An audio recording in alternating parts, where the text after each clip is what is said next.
ఉపాధ్యక్షులు ఈ సభ అధ్యక్షులు కొండపల్లి నరసయ్య గారిని వేదిక మీదకి రావాల్సిందిగా విజ్ఞప్తి చేస్తూ ఉన్నాం.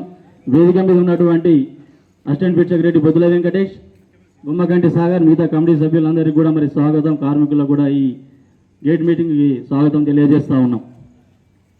ఈరోజు మరి ఈ గేట్ మీటింగ్ చాలా సమస్యల మీద మరి యాజమాన్యం నుండి కార్మికులకు రావాల్సినటువంటి సదుపాయాలు కల్పించకపోవడం వల్ల గుర్తింపు సంఘంగా మరి యాజమాన్యాన్ని అనేక మార్లు అడగడం జరిగింది.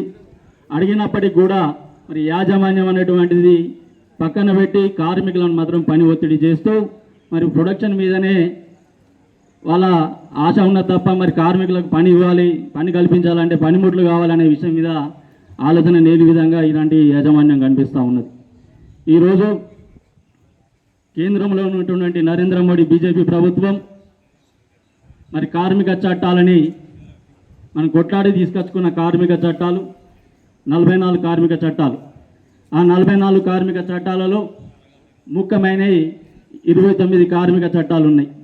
వాటిని మరి 29 కార్మిక చట్టాలు 4 కోర్లుగా చేసింది.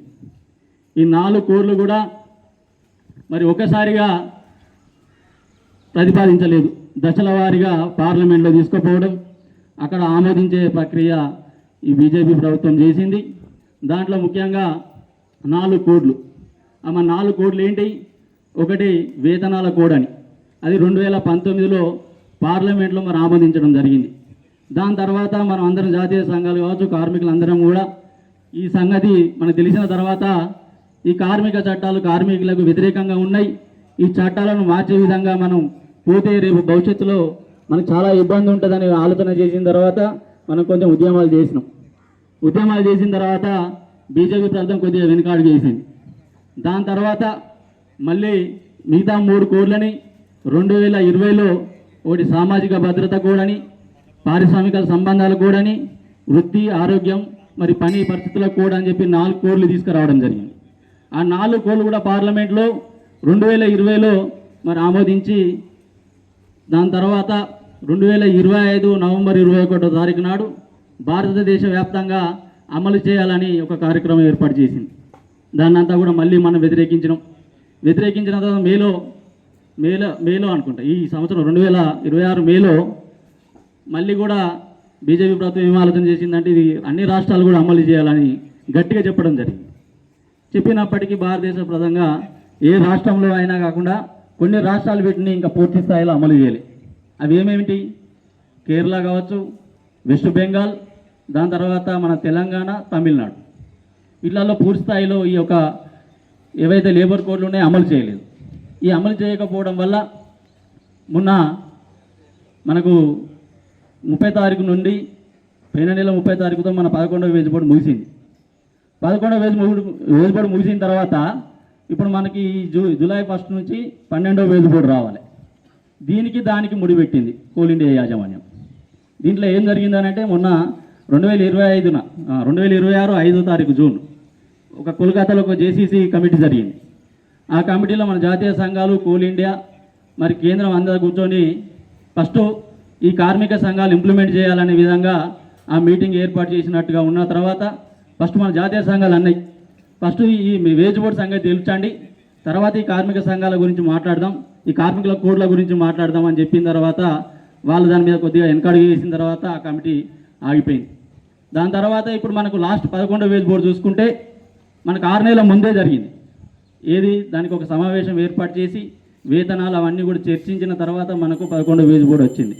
కానీ ఈ 12వ వేజ్ బోర్డు ఇప్పటి వరకు కూడా ప్రభుత్వం అన్నిటి మీద మరి కొద్దిగా పెద్ద ఎత్తున దీన్ని ఒత్తిడి చేయడం జరుగుతూ ఉన్నది.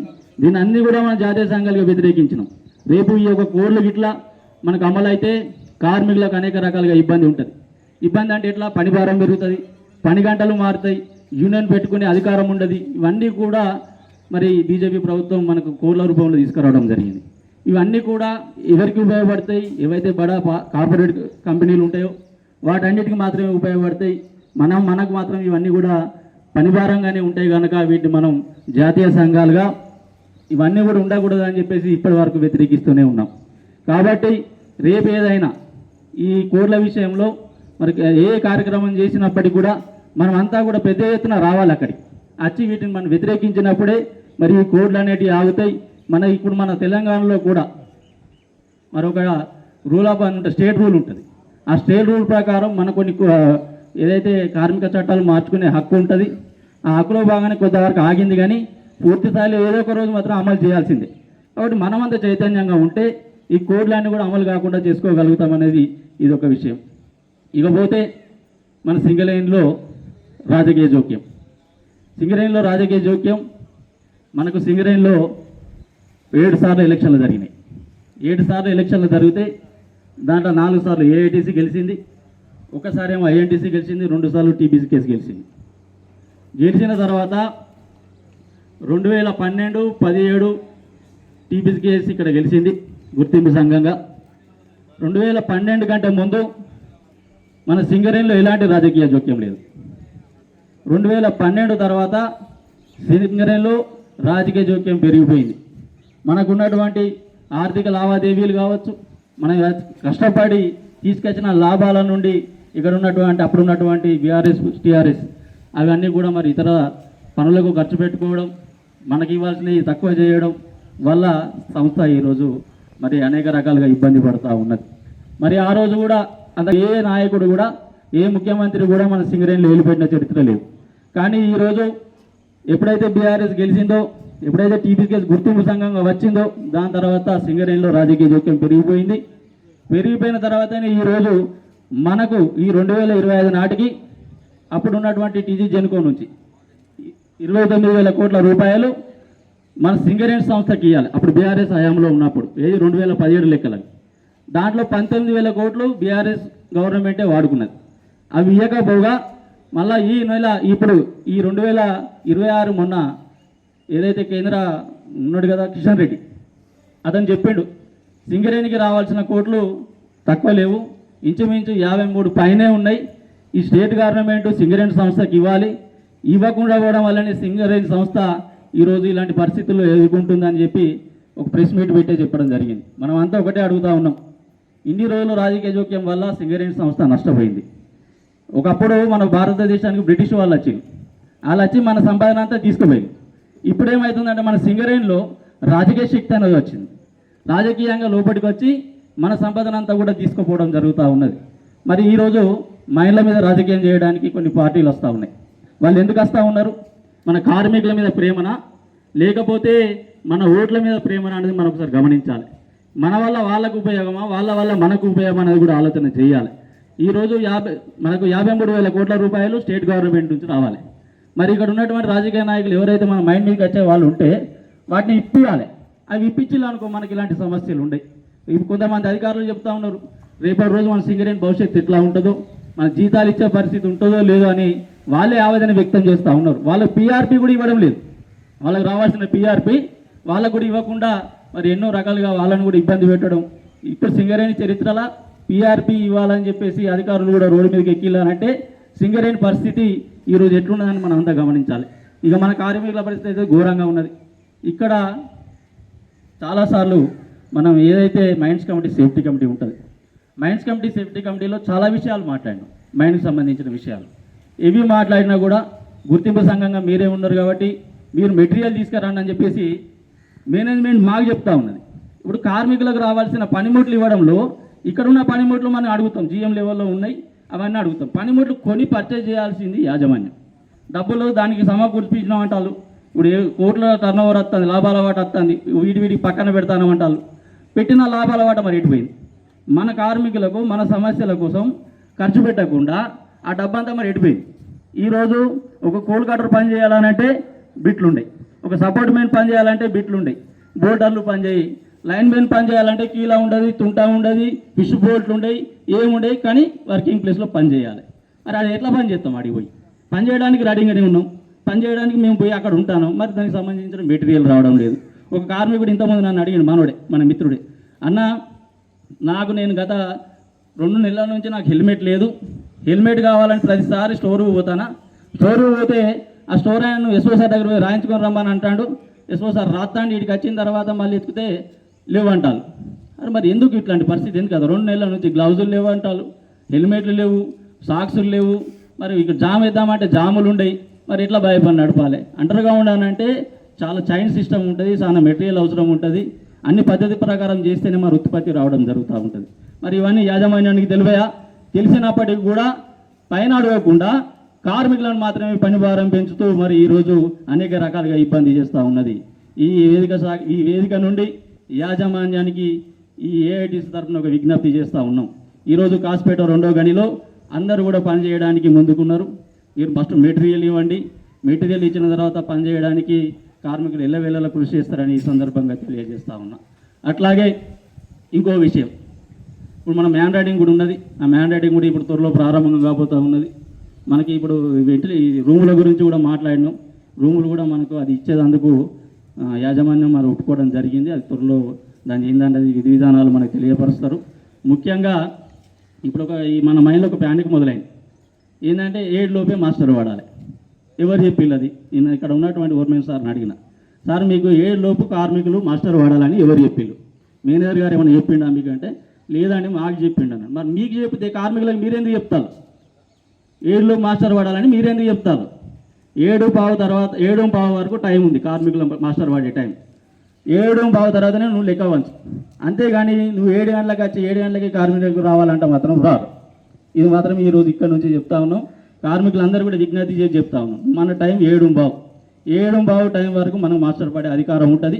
7:15 తర్వాతనే వారు లెక్క వంచుతారు. గట్లనే రండి. దీంట్లో ఎవరి గురించి ఎవరు బాధపడిన అవసరం లేదు. ఇంకా అట్లాగే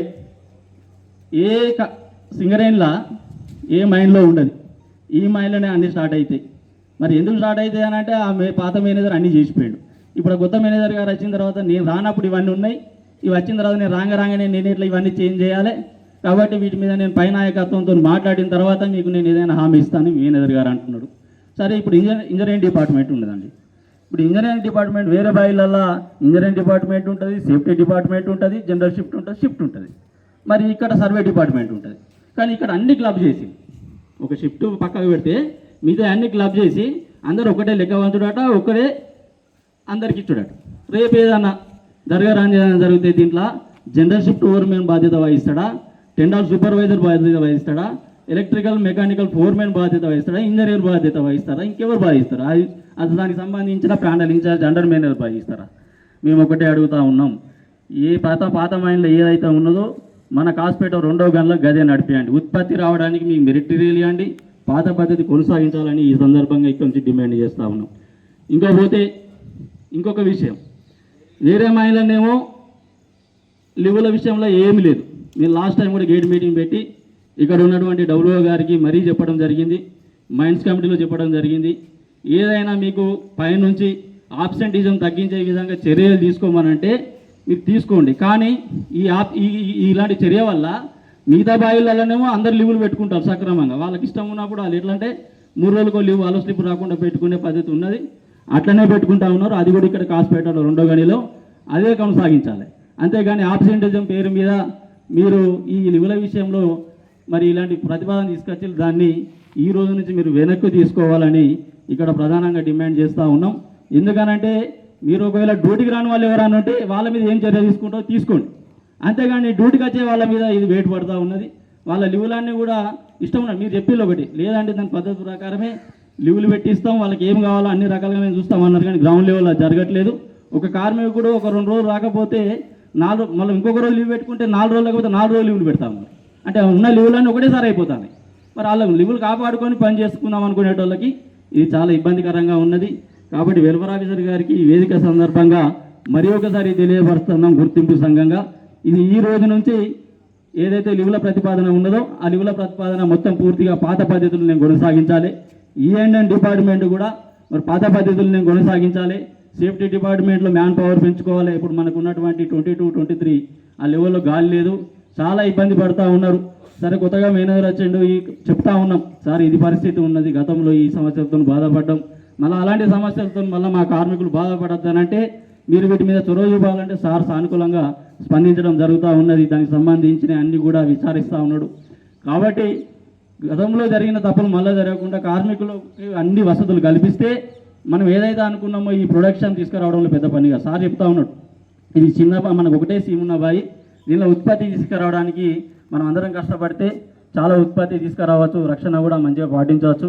కార్మికుల నుంచి ఎలాంటి బాధ లేదు, కొంచెం మన మెటీరియల్ తొందరగా వస్తే మనం పని చేయించుకోవచ్చు అనే విధంగా మరి మేనేజర్ గారు కూడా అంటున్నారు. దానికి మేము అందరం కూడా సంతోషిస్తాం. ఎందుకంటే ఉత్పత్తి వచ్చిన రోజు మన కాస్ట్ పేరు రెండు కానీ అందరికీ పేరు ఉంటుంది. కానీ రావాల్సిన మెటీరియల్ రాకుండా, ఇవ్వాల్సిన మెటీరియల్ లేకుండా, సేఫ్టీ పరికరాలు ఇవ్వకుండా మీరు అందరూ కార్మికులను ఇబ్బంది పెట్టి ఏదైతే అనుకుంటున్నారో అది మాత్రం బంద్ చేసి దానికి సంబంధించినటువంటి అన్ని మెటీరియల్ తీసుకురావాలి. చాలా సమస్యలు ఉన్నాయి, ఒకటి కాదు, దగ్గర 23 సమస్యలు రాసిన దాంట్లో మన అన్ని కార్మికులకు సంబంధించినవి మ్యాన్ రైటింగ్ కావాలని